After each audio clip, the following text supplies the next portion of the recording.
Cancer is a common issue that affects almost every member of the Texas Tech community, but for some students, it hits very close to home.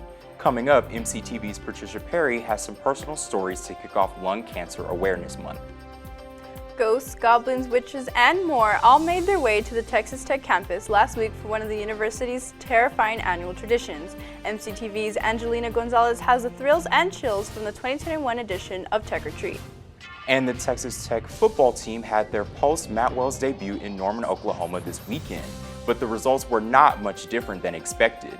MCTV's Malone Graham has the scores and highlights from this weekend's game in sports. This is the MCTV Weekday Update. Welcome to the Monday edition of the MCTV Weekday Update. I'm Matthew Zimmerman. And I'm Madison Vidales. Today marks the beginning of the last full month of the fall semester, but that's not the only reason November 1st is important. MCTV's Patricia Perry joins us now in the studio with details on another reason November holds a special place in the hearts of millions of Americans. Patricia? Thanks, Madison and Matthew. Today is the start of Lung Cancer Awareness Month. This is a month to raise knowledge and understanding of the dangers of lung cancer. According to the World Health Organization, lung cancer is the second most common cancer following breast cancer. In 2020, there were over 2 million cases of lung cancer. Families of cancer patients were also very affected and left with their world rocked. Some of these family members are college students that aren't able to go back home to be there for their family. I couldn't be there for her either since she was out of country, so it was like I was trying to figure out anything I could all the time, and I didn't really know what was going on, so I was pretty confused and lost the whole time. While this affected how students performed academically, it also took a toll on their social life. Some struggled to open up with what was going on in their life to others because they didn't want to place that burden on them. Socially, it affected me a lot. I had a pretty close friend group at the time, and I felt bad having to talk to them about it or anything, so I didn't talk to them. The pain that a family member experiences doesn't ever go away. Many say this is something they will carry with them for the rest of their lives. It still affects me every day. Like, there's things that I wish I could tell my mom every day, and I can't. She was my best friend before it happened, and so missing that part of your life really sucks. Doctors recommend staying up to date on x-rays and checkups to prevent situations from getting out of hand. To support Lung Cancer Awareness Month, it can be as simple as sharing social media posts from @LungForce. If you are dealing with the struggles of coping from the loss of a loved one, the Student Counseling Center is available for all students to use. You can call them with any questions at 806-742-3674 or visit their walk-in clinic hours, which are Monday through Friday, 12:30 p.m. to 3:30 p.m. Back to you, Madison. Thanks, Patricia. In other news, the Halloween season officially came to a close last night, but not before the campus community celebrated in style. And although there were a few on-campus events over the weekend, one of the biggest spooky celebrations actually took place a few days before the most frightful night of the year. MCTV's Angelina Gonzalez headed out to the sub to find out more. The Texas Tech Student Activities Board held their annual Tech or Treat Carnival at the Student Union building on Wednesday night. Hundreds of students, children, and their parents came to get into the Halloween spirit and play some fun Halloween games and activities.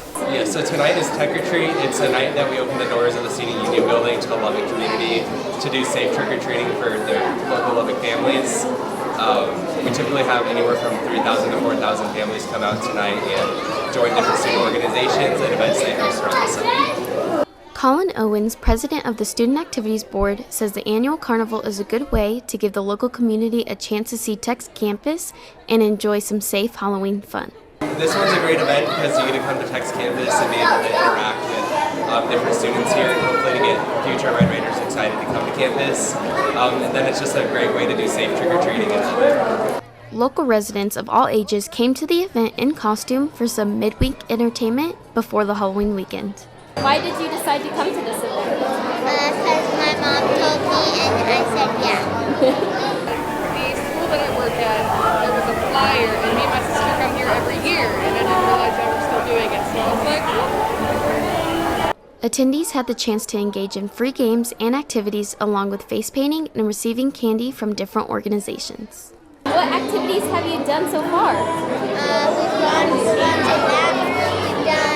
that one over there, that one over there, those over there. we played a few games, and we just came to get candy. SAB plans to host the Tech Retreat again next October, but in the meantime, you can check out the Student Activities Board's website at sab.ttu.edu. For MCTV, I'm Angelina Gonzalez.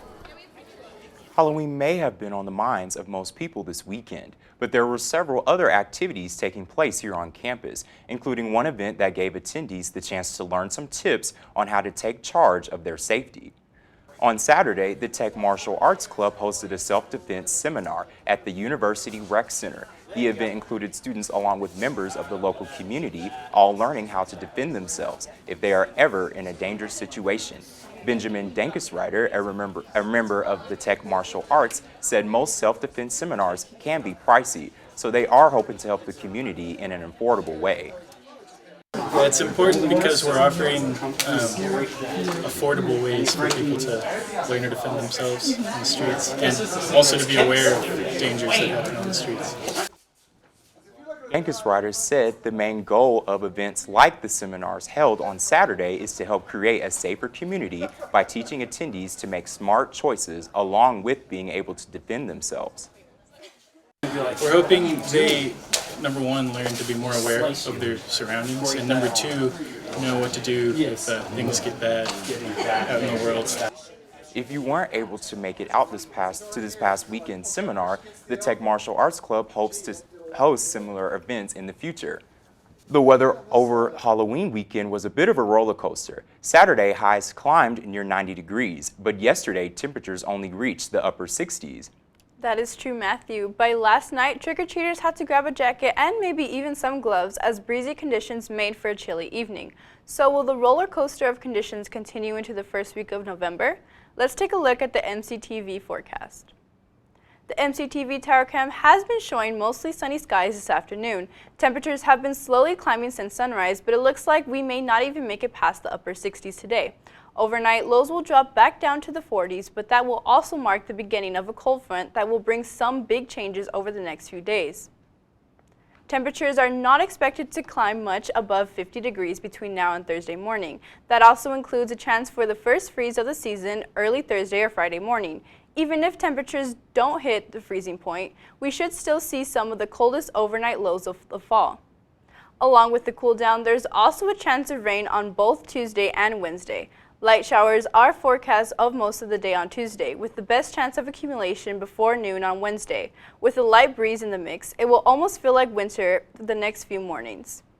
Right now, Tuesday's high is expected to reach the upper 40s or low 50s, but we may not even make it to 50 on Wednesday.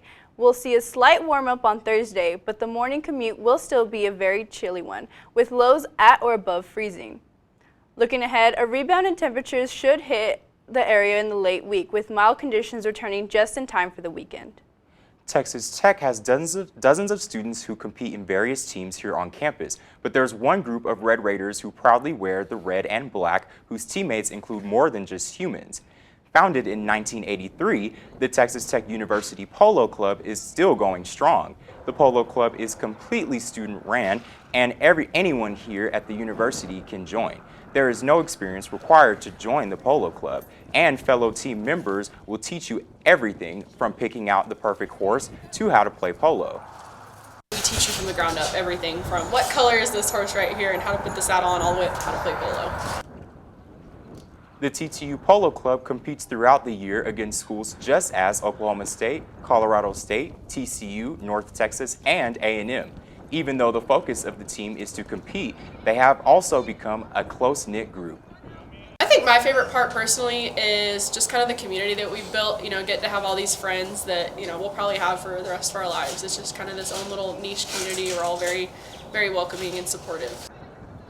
The TTU Polo Club is always looking for new members. If you are interested in joining, you are invited to attend one of their Monday meetings here on campus in M-Lab, room 100 at 8 p.m. Last week's firing of Matt Wells had many Tech fans hopeful that a change in leadership might lead to more success for the Red Raider football team. Unfortunately, in the first outing of the post-Wells era, Tech once again struggled to make their mark against Big 12 competition. MCTV's Malone Graham has a look back at Saturday's game and more in sports. Malone? Thanks, Madison and Matthew. Oklahoma quarterback Caleb Williams threw for 402 yards and 6 touchdowns as number 4 Oklahoma finally put together a complete game, rolling past Texas Tech 52-21 on Saturday. The Sooners held the Red Raiders to 373 yards of total offense and forced 3 turnovers. Quarterback Donovan Smith passed for 192 yards for the Red Raiders in Sonny Cumbie's first game as interim coach since Matt Wells was fired. Wide receiver Eric Ezukama also caught 8 passes for 123 yards and a touchdown. Tech now enters into their bye week and will host Iowa State at home on November 13th. The number 5 seeded Texas Tech soccer team advanced to the Big 12 semifinals in a penalty kick shootout over number 4 seeded Oklahoma State Sunday afternoon at the Round Rock Multipurpose Complex. After a scoreless game, following 2 sudden death overtime periods, the Red Raiders advanced via a 5-4 score in penalties. It's the first time since 2019 that the Red Raiders won in penalty kicks. Texas Tech outshot Oklahoma State 16-11, launching 7 on frame. Jen Rose and Charlotte Teeter led the way, recording 3 shots apiece. Goalkeeper Madison White finished the contest, securing 3 saves.